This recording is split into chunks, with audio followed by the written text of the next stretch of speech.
Hi, my name is Christine Wagley, and this presentation is for CIT 230 with Professor Horton, the fall semester of 2017. My presentation will be over the basics of the HTML5 video element. So the content that we will cover in this presentation is a brief history of videos in previous versions of HTML, the recent changes that have been made with the new video element for HTML5. We will discuss some of the attributes that are used for this element. We'll look over a few examples of what the code should look like when we're using the video element and some of the attributes. We will discuss the different formats that are supported, as well as what versions of browsers support the HTML5 video. And the last slide is just a simple citation page. It will show the resources that I used for my presentation. So just to start, a brief history. Before HTML5, videos were embedded with the help of a third-party program referred to as a plugin. Examples of this are things like Adobe Flash Player, Silverlight, and QuickTime.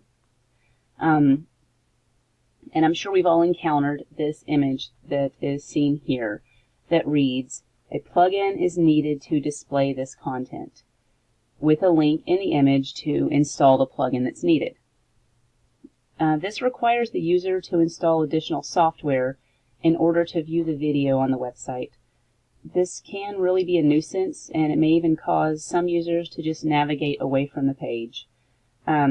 So HTML5 has implemented a new video element that will help users and developers avoid this issue in the future. So what's new? The video element in HTML5 allows for videos to be embedded directly into the code without the need for support from a third party. So the idea is to make sharing videos on your website that much easier. This element is similar to the way the image element is used to share images on a website, but with a bit more complexities. So some of those are the many different attributes that can be used. So there are many attributes that can help the developer control different aspects of the video that's being embedded, but here are some of the more commonly used attributes. So at the top here we have controls, and that's going to show the controls for the video, such as play, pause, stop, seek, volume, so that the user has control over the video. It's something that's pretty necessary because they want to be able to, everyone wants to be able to control the video, pause it, play it, however they need to. The browser will decide how the controls will be displayed, so different browsers may display it differently. Height and width are next on the list, and they are pretty much what they sound like. More than altering the dimensions of the video, this is more for telling the browser how much space to save, and it will help assure that the video does not get distorted or stretched out. Next is SRC. This defines the location or the URL of the video file. So we need a path from the file to the browser, and that's what this does. It's very similar to inserting an image. We need a path to that image so that it can be displayed on the web page, and it works the same way for the video. The next attribute is the poster, and it's an optional attribute that allows the developer to choose what image will show as a sort of preview to the video content. Preload is an attribute that creates a possibility of auto-loading the video so that it will be ready and waiting for the user to watch. It accepts three values: auto, which automatically loads, none, which tells the browser not to preload the video, and meta, which is similar to the none value, but it can also allow for things like dimension or duration to preload without loading the entire video. Autoplay is an attribute that allows for the video to automatically begin without user interaction. This is usually not a good idea. I'm sure we've all experienced how frustrating it can be to go onto a web page and a video just starts playing. This can be very unpleasant for the user and is often undesirable. It can make the experience just a little more unpleasant for the user. So in most cases, it's not a good idea, but it does serve its purpose sometimes.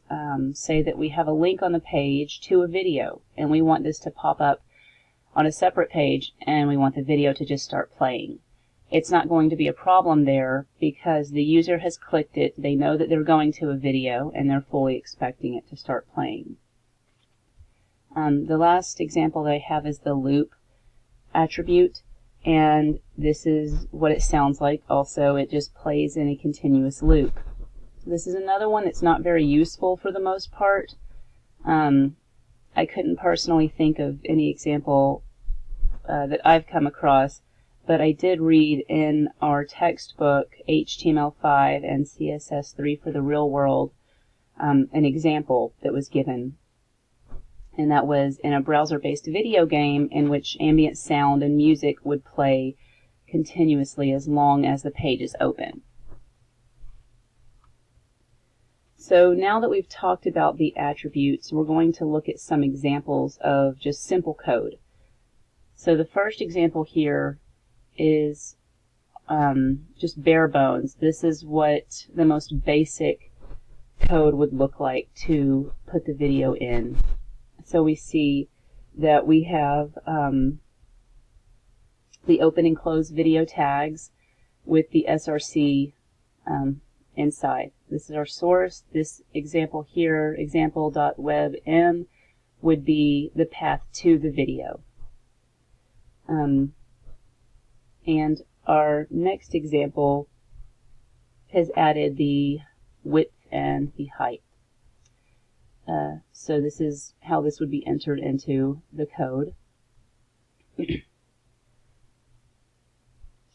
This is followed by an example showing the controls attribute, which again, that is pretty necessary because it's going to give our user the ability to control the video.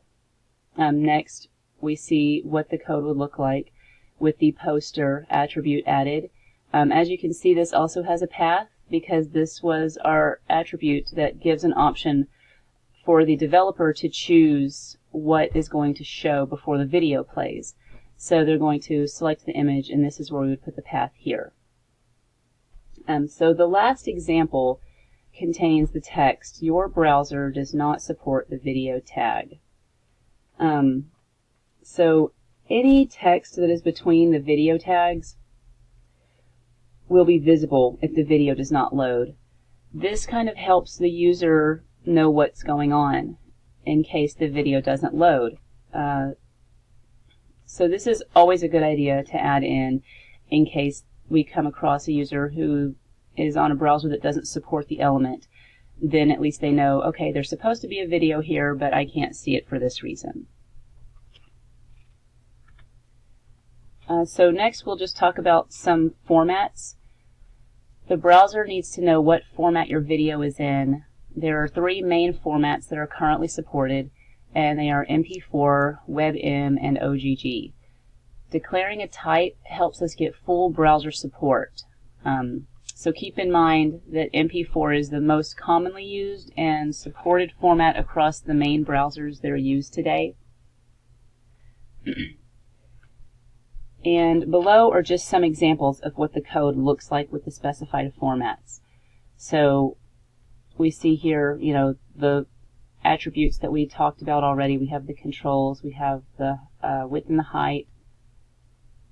So, but when we do this with the format in place, we have a source that uses the SRC attribute. So if a source is supplied, it will contain this SRC attribute that we see right here. So this defines the location of the video, just the same as it would in the most basic code that we viewed on the last slide. So we won't have to have it twice. If we have it entered here, we can just put it in our source and it will create the path to the video.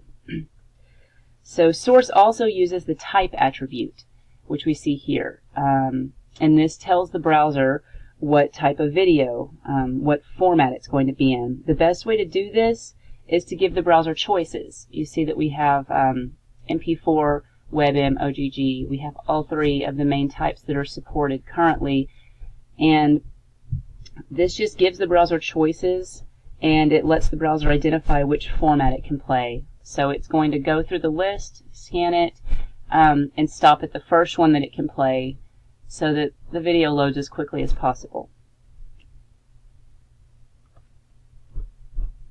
Support for HTML5 video. Though it's widely used and supported, it is still being improved upon, so it may not always be the best route to take for embedding a video. That's something that you'll have to carefully consider for your own personal use, whether or not it's your best option for what you're doing. Some of the older versions may not support the element.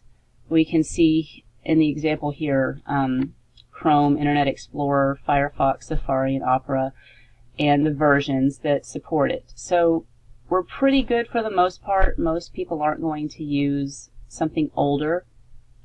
But there are some extensive workarounds that help the video element to be backwards compatible. We don't really have time to go into detail about how it works because it is pretty extensive, but just know that it is possible, and I provided this URL down here. This is directly to the page in our textbook, HTML5 and CSS3 for the real world, that is available through SitePoint, and that actually has a lot of more information and a breakdown about it. So these are my resources that I used for the presentation. The W3 Schools website has just tons of useful information. I use that resource all the time. And the other one that I used is the HTML5 and CSS3 textbook for this course that's available through SitePoint. Any questions or comments are welcome. I will do my best to answer them. I hope this video has been helpful to you, and I appreciate your time.